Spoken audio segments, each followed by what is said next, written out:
Hello everyone and welcome to the Urban Book Corner. Thank you so much for tuning in today. I do want to start off by apologizing to you all who were anticipating my review for Tuesday. This past weekend, of course, was Memorial Day. Hopefully you all had a great Memorial Day. However, I enjoyed mine a little bit too much. Got a little bit too lazy and I was just like, I don't feel like recording. So I do apologize. I was a little bit lazy Monday, so I was unable to record, but I'm able to do this for you all. And if this is your first time actually viewing a review of mine, I will be bringing a review every Tuesday. I'm going to try not to be lazy on Mondays. Try to bring you guys a review every Tuesday on the book that I've read for the week. Kind of give you guys my 2 cents and have you guys give me your 2 cents as well. But without further ado, we're going to go ahead and get to the video. So I'm going to try not to make this review too long because I have a lot to say and I want to go into detail about what I feel about this book. Just as an alert to you all, I may spoil the book a little bit, so if you have not read it, I'm sorry, but I just can't not give you the details of why I'm feeling the way that I'm feeling because this book was so good. So up for review today, of course, A House Divided by Kimberla, Lawson, Roby. Say that 3 times fast. It's so hard to say. Of course, you guys know she's my #1 author. I love to read anything by her. She's bringing back the Reverend Curtis Black series, and I'm so happy about it. I know that there's another book coming, and I just cannot wait for it. I'll be very patient for her because I just love her books. But if you have not read any of the Reverend Curtis Black series, I would recommend that you go back and read them all. They all tie into one another, and each and every last one of them are great books. You will not be disappointed. I want to say there's about 5 to 6 books, probably more than that. So she's been writing this series for some time, and anytime she writes another Curtis Black book, it's like, what else more could you give me? And she gives me more. I felt like with this book, I was kind of like, okay, what else can Curtis do? Curtis has done everything under the sun. What else can you give me? And she surprised me and shocked me with the twist that she had in the book. So if you're not familiar, I'm going to just give you a brief over the main characters within the book. The characters kind of change versus which book you're reading, but within this book, I'm just going to give you the main character. So Curtis, of course, he's the main character of all the books. He is a reverend, and he within all of the books, you see his growth as a man. Slowly but surely, he became my favorite. Now he's a favorite of mine.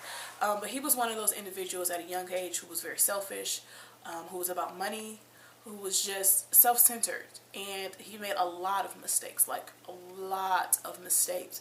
And now that he's gotten to a place where he has a better relationship with Christ and he's trying to get himself together, now all of these decisions that he made and wrongdoing that he did is starting to come back and bite at him. And it's kind of interesting to see how he handles them and how for some reason he always bounces back. So Curtis had been I guess you can say famous in the earlier books, reverend of a lot of church or different churches in the Chicago area. And of course he got shunned from one of them and he moved to a different kind of like a little suburb of Chicago and started his own church, and he has grown it to a mega church. So he's making money, and then on top of that he's an author, so he makes a lot of money with the books that he sells. And then of course with the books that he sells, he becomes a little bit more famous and people know him as a reverend, and you know, he's able to build this big mega church. So he has all of this money. He has his own investments and things of that nature. So he's doing really good for himself after all of the things that he went through within his previous books. He was not a favorite character of mine simply because of how the type of person he was, how he treated women, how he was just so about himself and didn't care who he hurt. This is his 3rd wife within this book. So he's had 3 wives and he's cheated on them all. He is not the greatest person to be in a relationship with until now. He's gotten better, but previously he was not the best person to be in a relationship. Currently his wife is Charlotte, and Charlotte was actually one of those one-night stand type things in his past with his first wife, and she ended up being pregnant and had a son, and their son name is Matthew. A little down the line, once he got past his 2nd wife, then he married Charlotte, and they're very happy with each other. You can tell that he genuinely loves Charlotte. Charlotte was, she played the sympathy card for me. She wasn't a favorite of mine. I didn't dislike her, but I felt bad for her because of a lot of things that she went through. But as I got to know Charlotte, she's not really my favorite, and especially in this book, she was getting on my nerve. Like, she's crazy. She's cuckoo for Cocoa Puffs. Something is going wrong with Charlotte. I don't know what happened between the last book and this one, but Charlotte has went crazy. Her thinking is very erratic and it's all over the place. And she's now become, she's always been kind of a selfish person, but she's been kind of mindful of her son Matthew. And now she's not, she's even getting to the point where she's not even thinking of Matt. She's thinking all about herself and her own personal gain. And it's messed up a lot of her relationships within this book. So, I don't know, just Charlotte, she's just going kind of crazy to me. I hope she gets some type of mental help because she really needs it. She did do a couple crazy things the last book and the book before that, and it was just kind of like, it was not great that she did them, but it was understandable why she kind of went off on a tangent.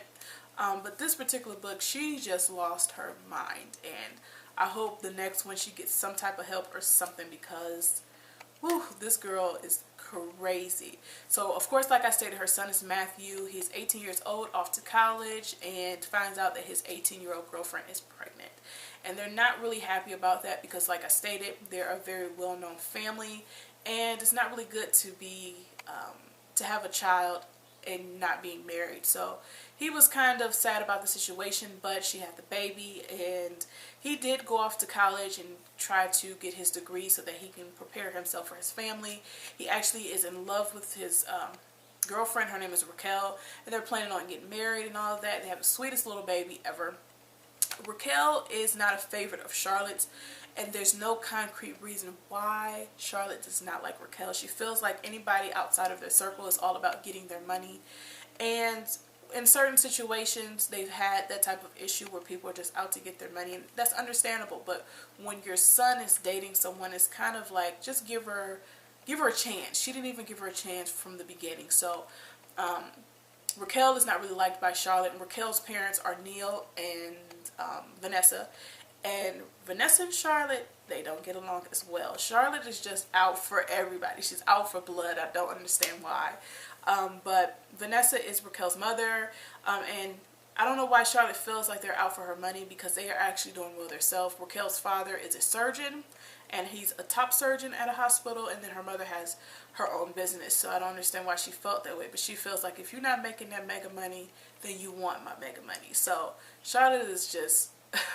Charlotte is crazy within this book. So there's a lot of people who show up within the book that are really not that important. Their daughter, or Curtis's daughter, Alicia, she kind of shows up in the book. Nothing too major going on with Alicia, but there's certain people that show themselves within the book that were in previous books, so that you kind of know those people are still there. Another new character that was introduced was Dylan, and I'm not going to spill the beans about Dylan, but I don't know how to feel about Dylan. I don't know if he's genuine. He's actually a member of the church. He has a girlfriend, and he's being counseled by Curtis.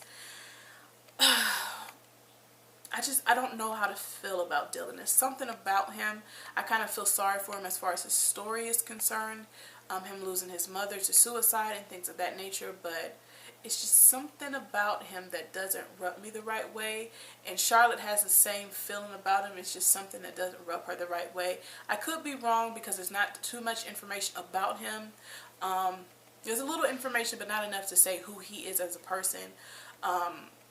One of the previous wives shows up within the book. It's just, oh, this book was excellent.